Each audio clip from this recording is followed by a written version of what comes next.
Okay, everybody, welcome to the latest episode of All Too Real 2. My name is 𝕰𝖕𝖎𝖐 II, and with me, as always, is... Sesame playing cards with Rita and Carta. That kind of rhymed, almost. Yeah, a little bit. I mean, kind of. Hi. So, yeah, playing cards. Eh? Good times, you know? Yeah. Do you play cards a lot? Not really. Occasionally. Oh, someone actually did show me about a couple months ago. It was called Garbage. Yeah. And basically kind of like Go Fish almost, but like a different. It was kind of... I've heard of that. I've never played it, though.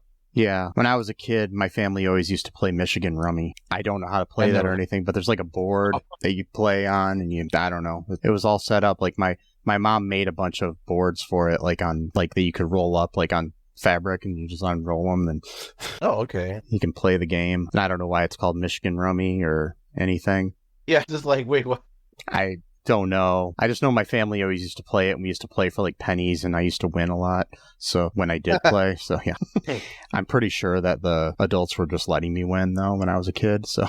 Baby, yeah. So today on the show, we are covering a 1988 film entitled Purple People Eater. It is a film based on a song, which is a thing, I guess. Apparently. Yes. The film was directed and written by Linda Shayne, who was in the band in a previous film we covered, Munchie. And it stars Ned Beatty as Grandpa, Shelley Winters as Rita, a young Neil Patrick Harris as Billy Johnson, Peggy Lipton as his mom, James Houghton as his dad, John Brumfield as Mr. Noodle, Molly Cheek as Mrs. Orfus, Kimberly McCullough as Donna Orfus. We have a very young Dustin Diamond as Big Z.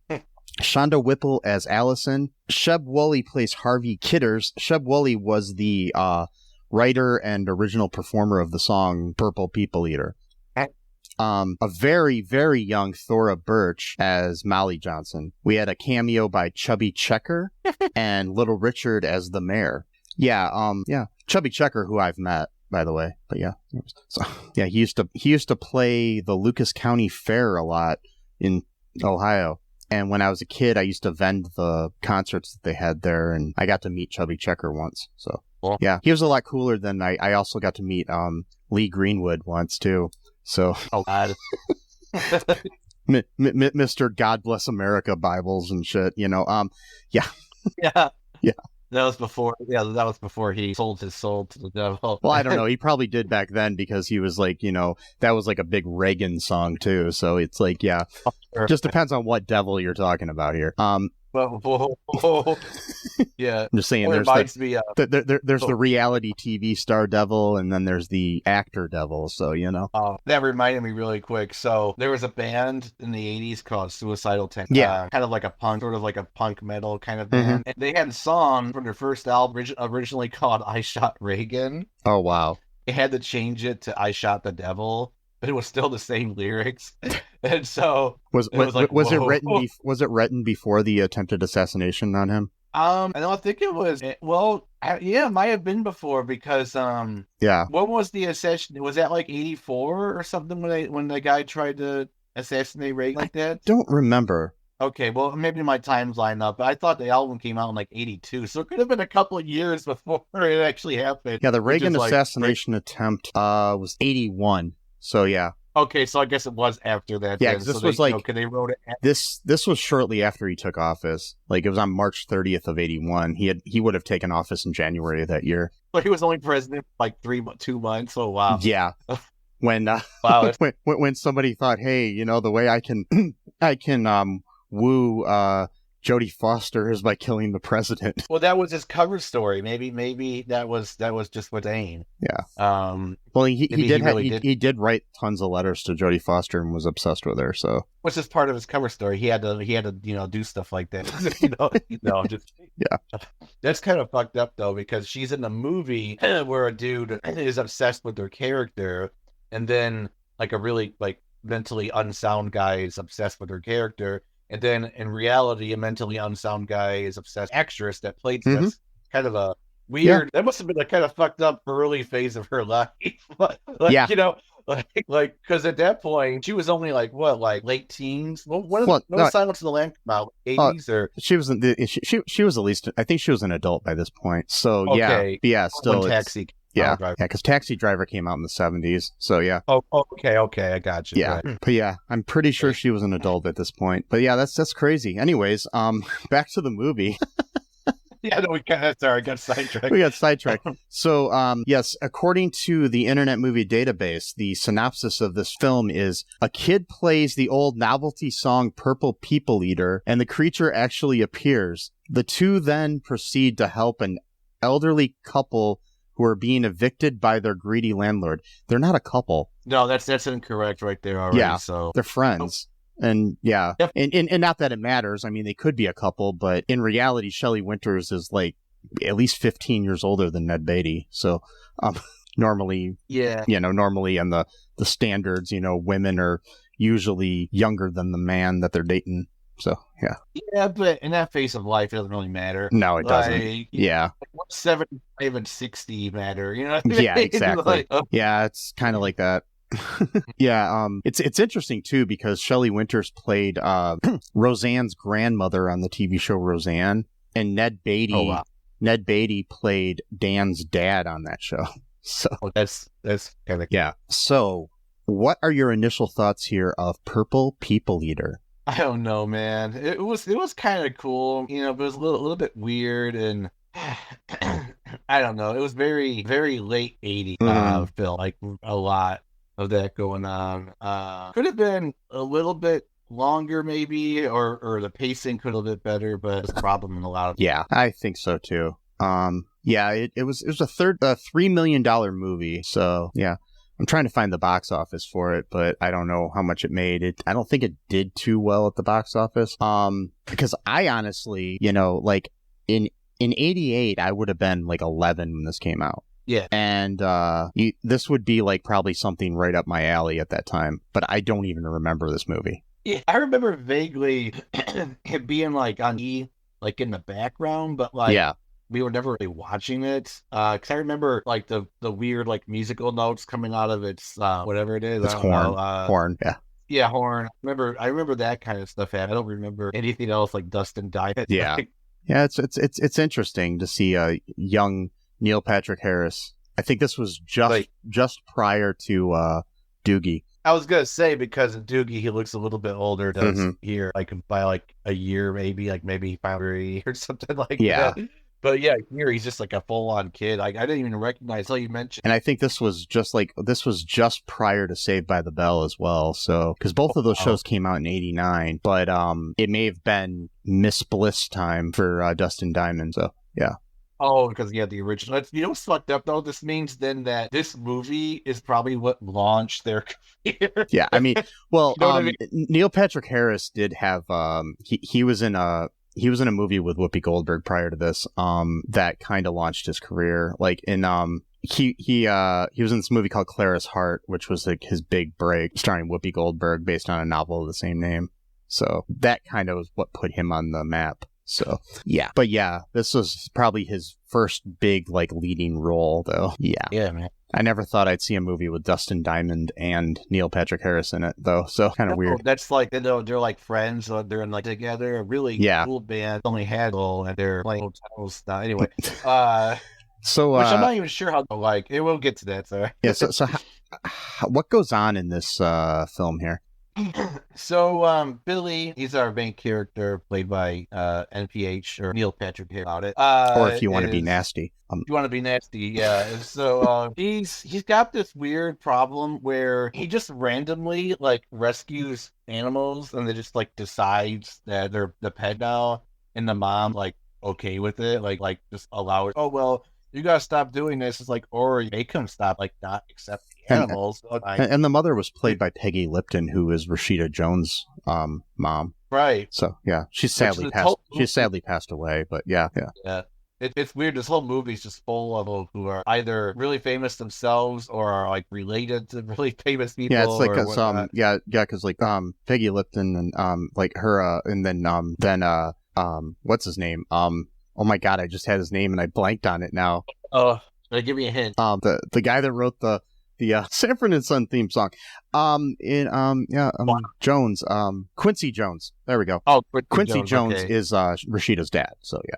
So, oh, right. Yeah, I knew that. Yeah. Okay. I was just I knew his last name, and then all of a sudden I'm like, I hate it when you just get like that blank spot in your mind. All of a sudden you're just like, you see the guy, you know everything about him, but you're just like, what the fuck is his name? So, yeah. I start like I get that too sometimes. You gotta start taking like fish oil or something to like or whatever, like yeah, or, you know, something like whatever it is that they. I keep wanting to do that, but then I keep forgetting to do it. Yeah, exactly. You're like, wait, I was supposed to do something to improve my memory. What was it? Oh god, need to take fish oil to remind myself to take fish oil. So yeah, just write it down like in your door. Yeah, you know, as you go outside, so just buy fish oil or whatever kind of thing, like the Bento movie where you use letters to himself. I went over to like my nieces and nephew's house, and I grabbed a goldfish out of their little fish tank, and then I just squeezed it, and I tried to get the oil out of it. Is that how that worked? Was that the same fish that the skateboard kid killed when he went into that woman's house? And he put it in the guy's water. How do you oil a fish? Yeah. Yeah, gross. I still hate that scene. Like, how would you not see a fish going down or taste it or feel it anyway? I know.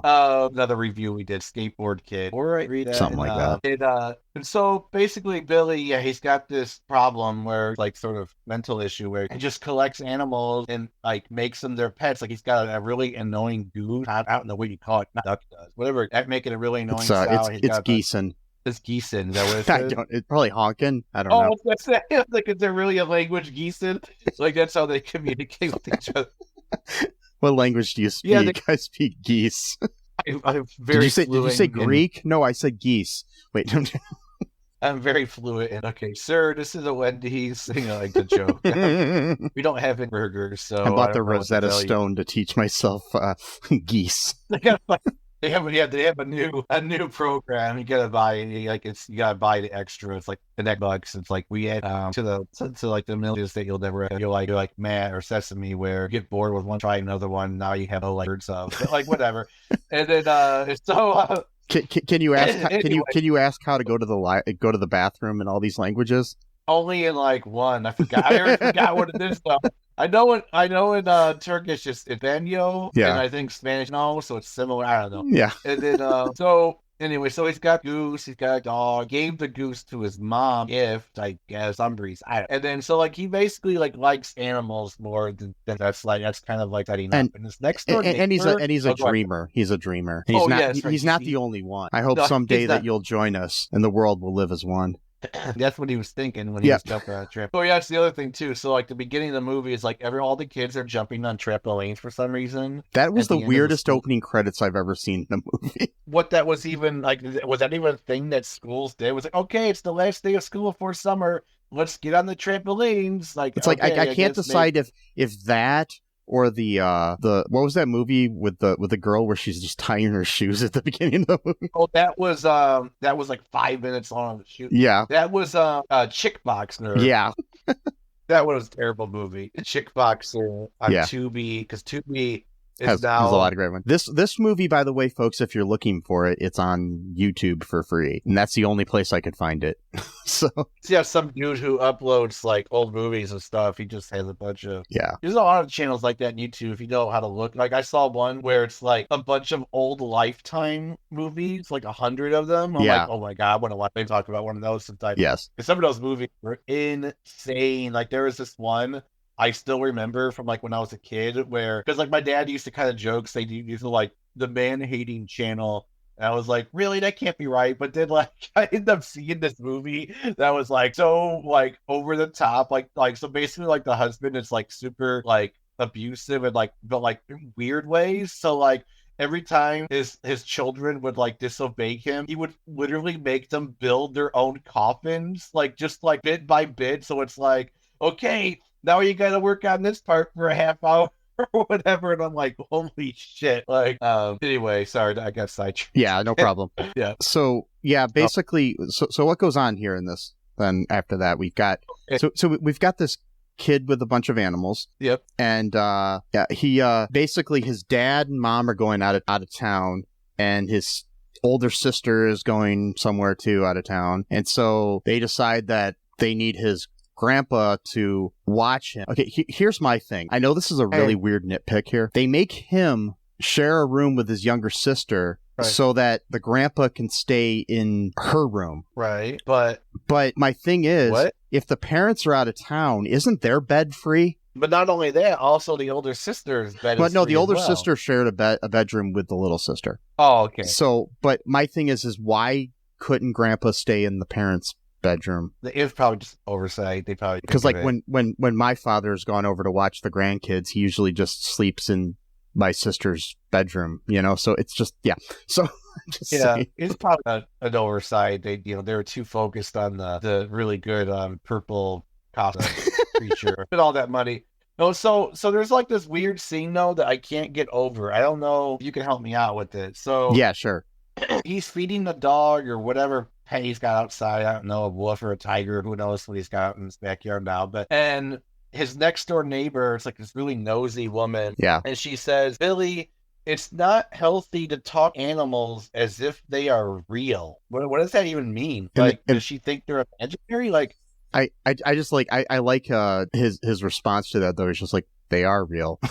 I mean, it's just obvious fact. It's not even like a subjective opinion. Like, it's not like he's talking to stuffed animals. I mean, my only way of defending her is that maybe she meant like they're not like humans, but they're not real. Like, And another interesting fact here, that's Mrs. Orfus, and she's played by Molly Cheek, who plays Jim's mom in the American Pie movies. Wow. So yeah, I can see that now. Like, okay. Mm-hmm. And her daughter kind of like knows Mike is, and she like has a crush on Billy. And she's played by Kimberly McCullough, who is best known as Robin Scorpio on General Hospital on and off for like 30 years, and also best known as being my earliest crush on a celebrity ever. Best known, like that's yes, like everybody knows that. It's just it's universally known fact. I mean, the next time that they're doing a presidential debate, that's going to be one of the questions. Of course. Sorry, I got sidetracked for this. I don't know why my mind's crazy today. But there is a scene at the mall. You could know how old this movie is by the fact that they have an orange Julius inside the mall. They'll still exist. Yeah, I know, but they're not nearly as popular. Well, what happened? It's an individual Orange Julius, but most of the time, Orange Juliuses are now co-branded with Dairy Queen because they're owned by the same company now. So yeah. Okay. Yeah, I used to love Orange Julius when I was a kid. That just anytime I hear Orange Julius, it just reminds me of going to the Northtown Mall when I was a kid. And I'd go to Orange Julius or Chick-fil-A before I realized that they were, homophobic, and before I even knew what the word homophobic meant. And so right, yeah, that is a cool store though. I remember, I remember that really good drink. And then I go over to B. Dalton bookstore and then to Spencer's Gifts and stuff. Oh, good times. I miss old malls, like not current malls, like old style malls. Oh, I know. They were more cozy. Yeah. They weren't like, I mean, they were busy and stuff. I don't know. It was like new, like, I don't know, maybe it's like, I remember like feeling like comfortable in malls. Now every time I go into a mall, I usually go into a movie theater. I just want to get there as quickly as possible. Like, don't even want to like walk around, I don't know. Maybe it's just me, but it's whatever. I don't know. I mean, it might be, but it's like I live in a town where there's like a really small mall that's reminds me of the old malls, but it's like it's dead all the time though. So probably two stores or whatever. Yeah. Actually, someone made a video, a YouTube video where they went to like a dead mall in Findlay or something like that. It's recently. Probably our mall. Yeah. Okay. Yeah. We only have one mall, so. Oh right, yeah, because Findlay's kind of a small town. Yeah. The mall was bought recently, so it's supposed to be getting like kind of a facelift and stuff like that too soon. So hopefully it's good. I don't know. Maybe that will. Yeah, they bring quiche. So anyway, they go to pick up Grandpa in his little house or condo or whatever it is, and like weird. I don't know, like weird, but like not in like a bad way. And like, so they're like, okay, you got everything packed? He's like, oh yeah, I got packed things for like a week, and it's like a week, I think, all summer probably. Like, and so it's like, okay. And then he says you got this really piece of shit landlord that you already know from the beginning is going to become like the main villain of the movie. And his name His name is Mr. Noodle. That's like what the dumb. Yeah, no, Mr. Noodle. And he's so patronizing to like the elderly people who live there. He's like, no, just because you're not here, you still have to pay rent. It's like, yeah, like who doesn't think that? Like, what are you talking about? Like, it doesn't make any sense at all. Like, oh well, I wasn't here for 3 weeks, so technically, I wasn't like doing anything for 3 weeks, I only owe 1 week's of rent. It's like, what are you talking about? I went to Florida for a week, so I don't have to pay rent that week, right? No. It's like nobody thinks that, dude. No. Maybe like if you're like emancipating yourself from your parents, this is your first apartment, maybe you would think that, but like nobody like in their 60s still thinks that. Yeah. But that's just like an indication of this guy, because he just becomes heartless, capitalism shit, what he is, and Donald Trump.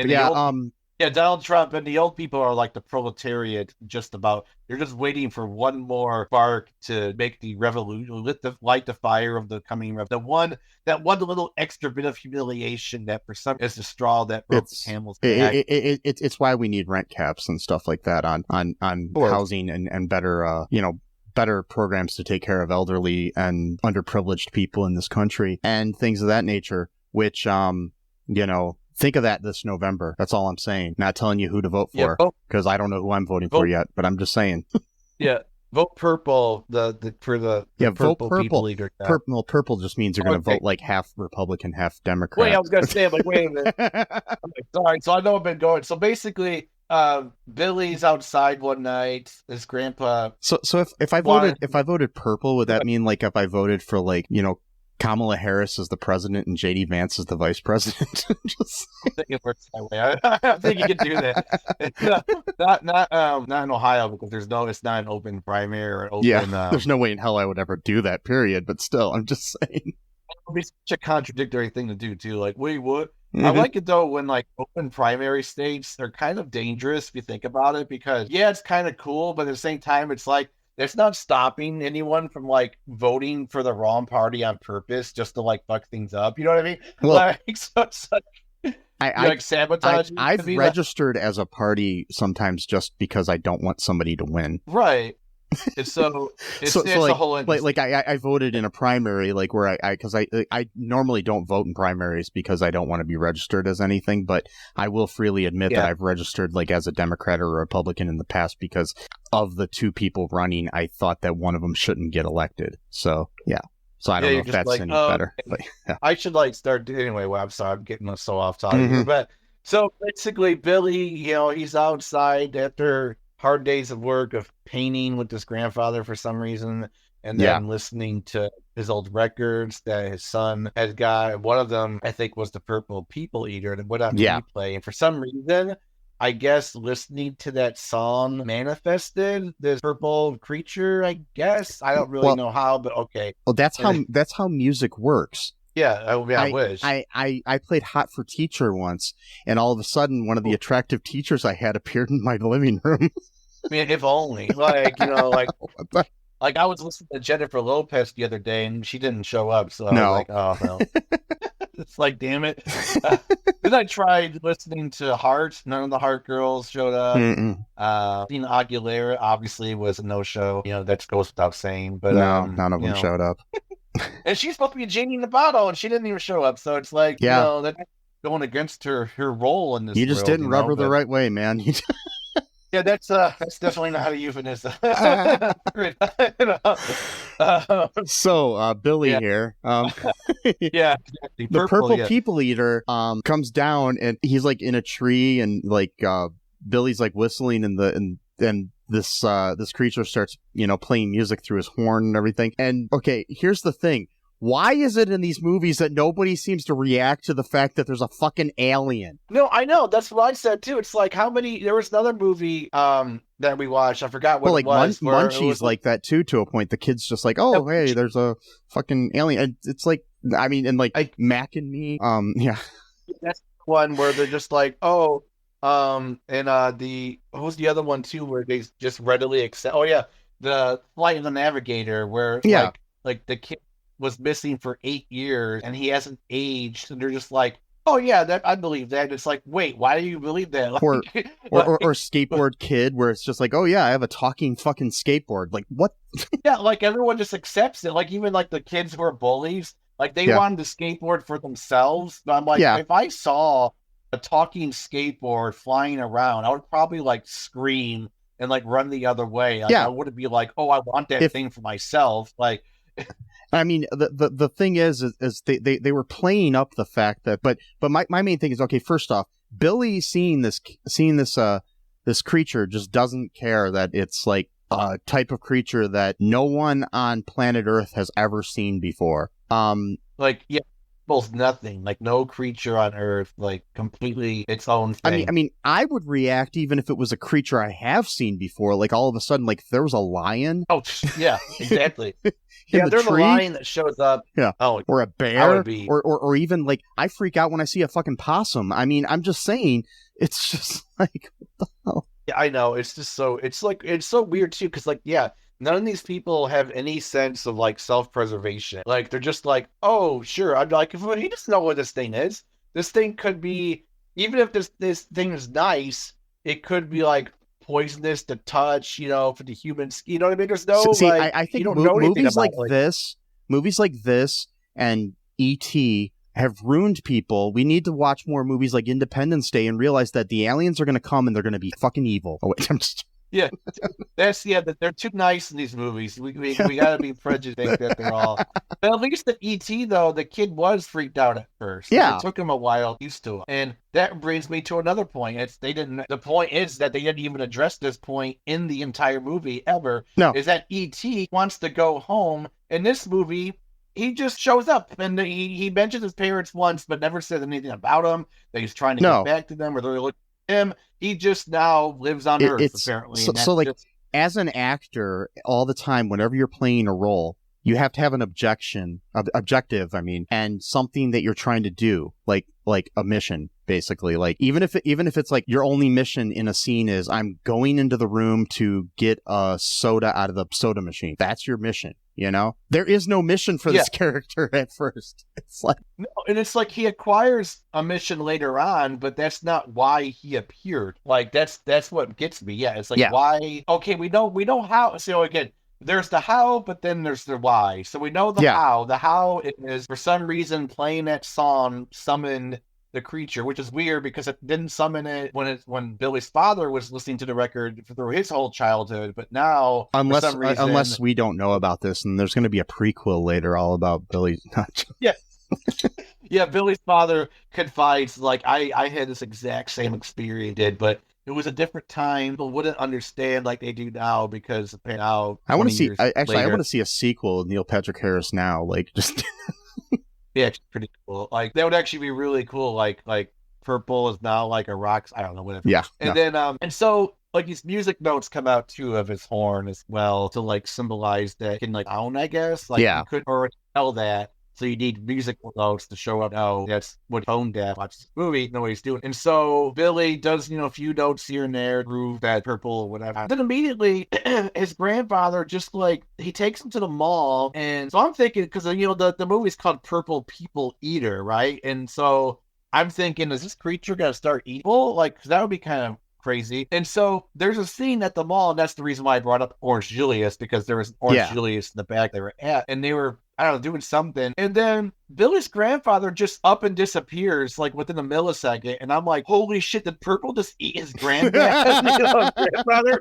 And then and he's like looking all over, and I'm like, holy shit, this like totally changes like the tone of this film.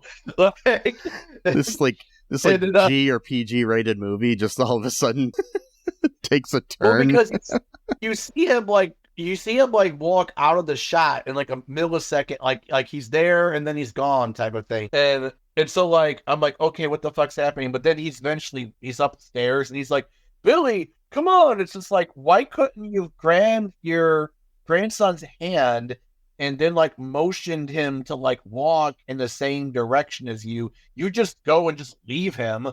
And then you walk up some stairs, and then you call out to him. Yeah. Like, who does that? Like, that makes no sense at all. But Billy's grandfather, like I said, is an established oddball character. Yeah. And the reason why, one of the many reasons why, is that when he first learned about Purple, again, he just immediately accepts him as like a normal thing. Like, oh, that's pretty cool.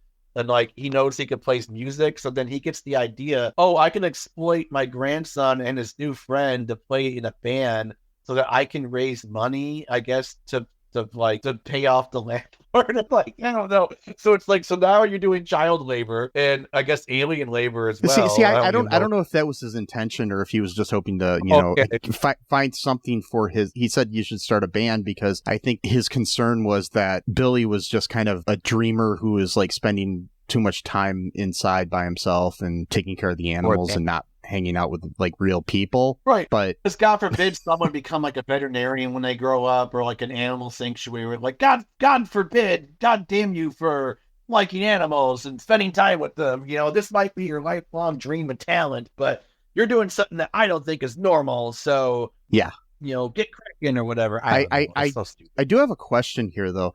I always wondered with the song Purple People Eater. So obviously we learn he's purple, so he's a purple people eater.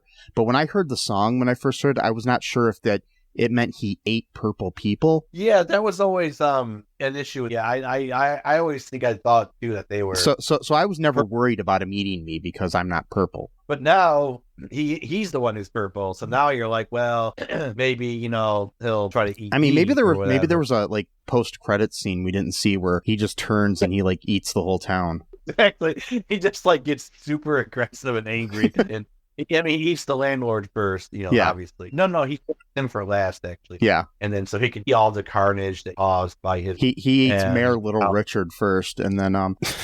That's such a weird... Yeah. And it was like a youngish kind of Little Richard, too. Probably with 40s, maybe 50s at the time, early 50s. Yeah. It's so fucked up to like realize that like I'm like probably like 15 years older than Chuck Berry was when he was like first like becoming like a rock star. Like, or probably even older than that.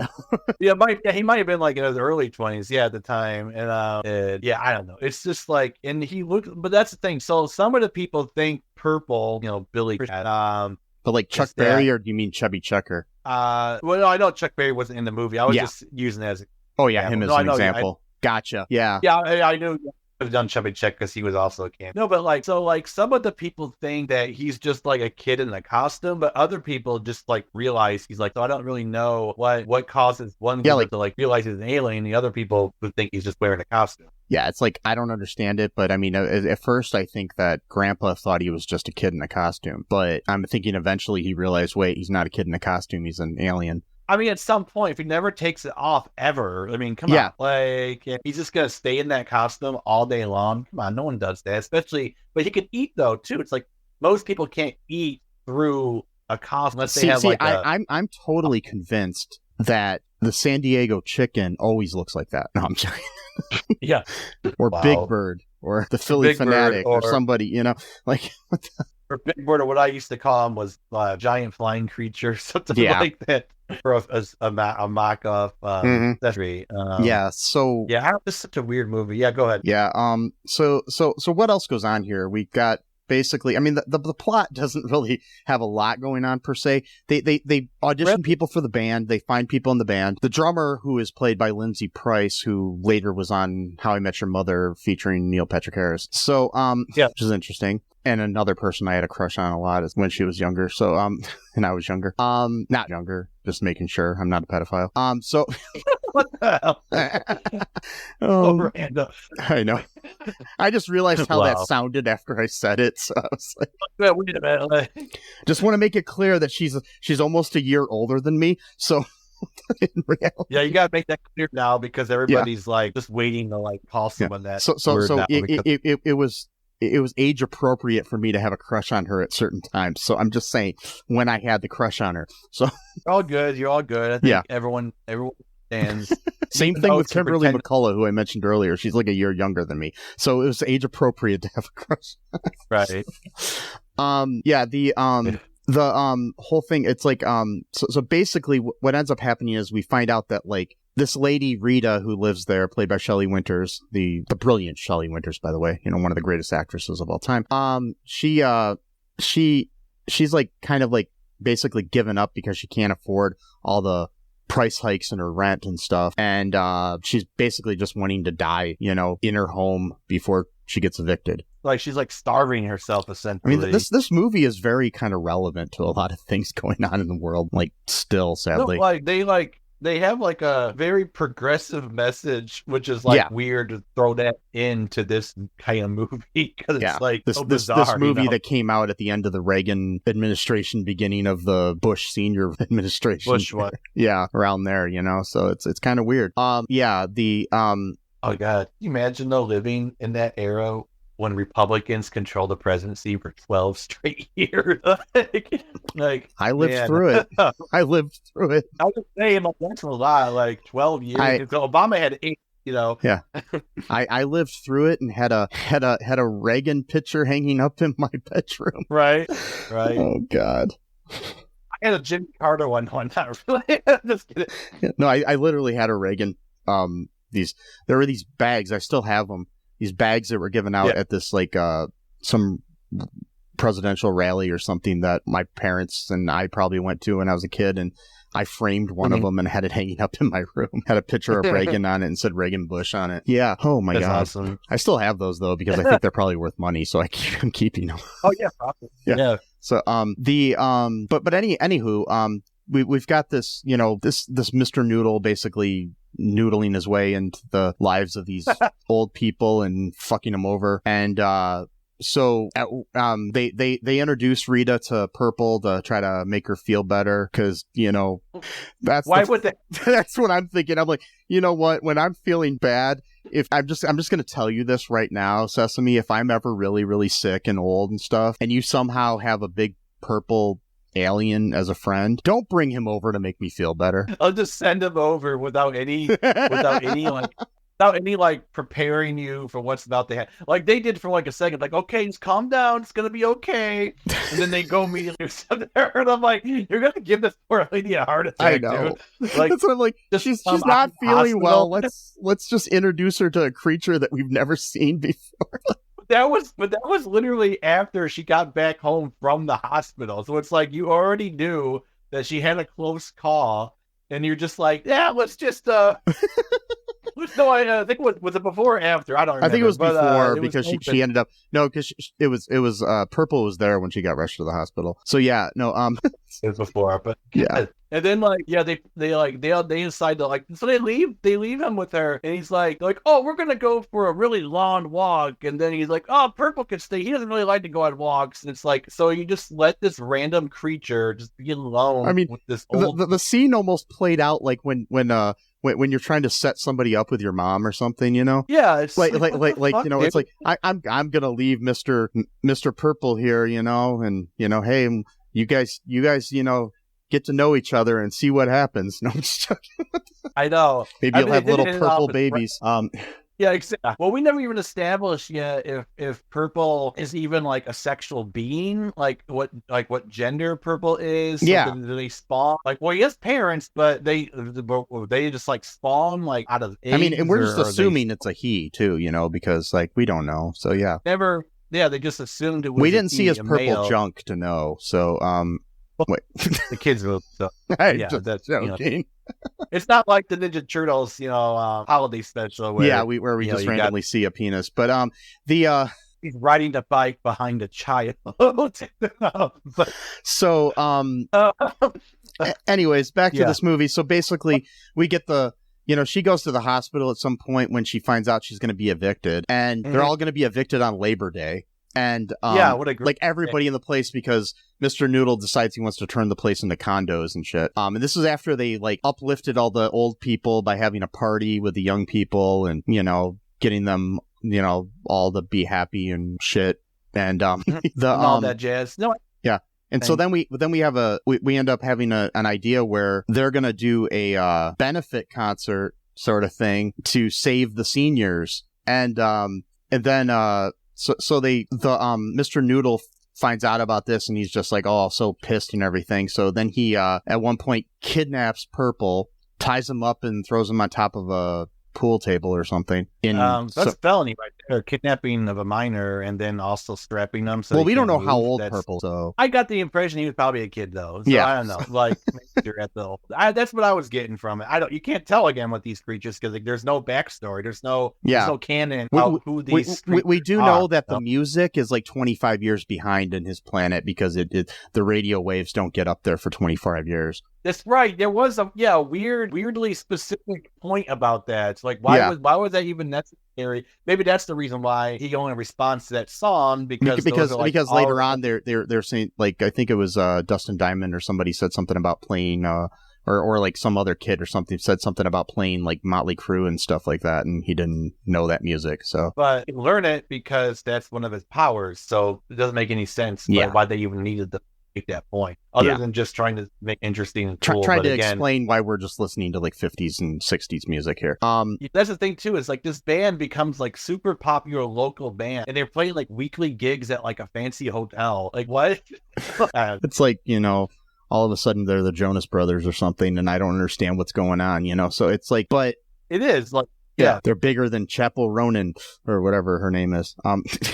I don't see that. I mean, like I've listened to it. The songs are okay. They're not bad. But like the way people are treating her is that like this is like the greatest album of all time. I'm like, it sounds to me like watered down Flora. Maybe I'm being the old guy. Well, see, the thing is like I've not noticed people treating it like that. I've just noticed people mentioning her. And she's popular. So the thing is like it'll be somebody new in a month or two. I'm sure. They're still planning this concert, but Purple's, you know, been kidnapped, and he ends up escaping, and you know, you get this whole random like car chase, and where Noodle's running on a car with a flat tire because Purple used his horn to noodle Noodle's car, and Yep, and so we get the whole like, oh no, is he gonna make it and everything, and then, you know, we learn like before he even makes it, Billy's there because he's there and everybody else is there, but Purple's still not there. But Purple ends up riding there on a horse and then eventually in a car, and with the cops' help and stuff, and they're, you know, your good old, you know, typical kids chase scenes. You're being nice. He's being a nice cop. He's like, you know, and I mean, I'm grateful for looking different than him, so that was nice. Yeah. But I love how the cops at one point are just like, "Can you drive?" They don't ask for a driver's license or anything. They're like they're so like libertarian about it. They're like, yeah, whatever. Like, who cares? Like, whatever, you know. It's like this town. I love in these movies where the town itself feels like they're very like maladjusted to like world. Like we get like with Game where like the whole town conspires against Pete to do nice things to him as he's doing terrible things to it. Like literally makes him go insane because of it. But this is them, quote, doing a favor to him. It's like by making his mind unravel. Yeah, and so sorry, go ahead. Yeah, no. So then basically we have the whole like Billy ends up giving like a big like, you know, Abraham Lincoln style speech at the thing, and the early Barack Obama speech, something, you know, I'm just saying, like, you know, it's very eloquent. And we also have to mention that when they do sing, they have Neil Patrick Harris lip syncing to somebody that's probably like 15 years older than him. I know, he sounds like a full man. Like, what the hell, dude? You couldn't find a kid for him to lip sync or have him sing himself. No, it's likely. While they're doing this, when he's doing the speech, Mayor Little Richard does a whole little like speech with the whole like city council is right there too at the concert, and they bring forth like a whatever it is, like what do they call it? Bring forth a resolution or something, an emotion to have this whole like you know, make it so you can't kick the seniors out of the place and everything. So they didn't even need to really raise this money or anything. So the whole thing was pointless. Yeah. So, you know, Purple comes back and he's just like, you know, you did it yourself there, Billy, or whatever. And then, you know, Purple goes away and everything's happy. Yeah. What happens to Purple after this? Does he just leave? I'm assuming he says his job was done, so I think he went back home. What job, though? That's the thing. I think his job was to give Billy confidence to lead his own life and stuff. I don't know. Like, the other stuff happened after Purple came into this world. So that's like with Kory the alien Capricorn who lives on the planet I don't know, whatever it is.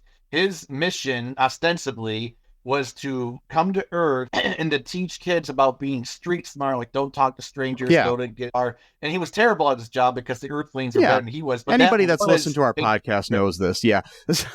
So that sorry, we reviewed the 2 of our 3 of them, but and so that was what he was sent here to do. So if that movie, if he just shows up on Earth and he's just hanging around for no reason, and he's like, oh man, like these kids need to like learn street smart. I'm like, that's not a mission then. Like you just showed up and then the mission came to you. Like, sorry.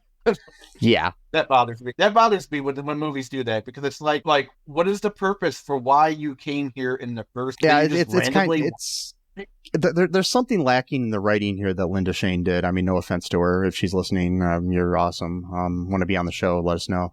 But still, yeah. There's just something, kind of lacking. Like there seems to be like there should have been a little bit more clear objectives here for Purple. But it was still a cute movie. It wasn't too bad. But yeah. So any other thoughts about it? No, not really. Yeah. It's like just some little facts here. Dustin Diamond was 11 when they filmed this, and Neil Patrick Harris was 15. What? No way. Yeah. Wow. He looks like he's like 10. I know. And but he's playing 12. And this is Thora Birch's feature film debut. People may know her from American Beauty and Ghost World, among other things. If you want to, if you want to listen to a review that I did on the Movie Smash podcast of Ghost World, be sure to check that out. There'll be a link in the show notes for that. With our friends from Movie Smash who have been on our show recently. So, check that out. I don't know. It's hard to say anything else about this great film. Yep. So just, folks, if you could do us a big favor, go to all2real2.com, check out all of our links on there to our Patreon, our TeePublic, different ways to help support the show. Share the show with all your friends. Be sure to subscribe here wherever you're listening. We're on all of the places. Subscribe everywhere if you want. Go subscribe on Apple, subscribe on Spotify, subscribe on iHeart, wherever. We're everywhere. Whoa. Yeah. We're behind you right now. Don't turn around. Well, wait. No. Don't turn around. Oh, sorry.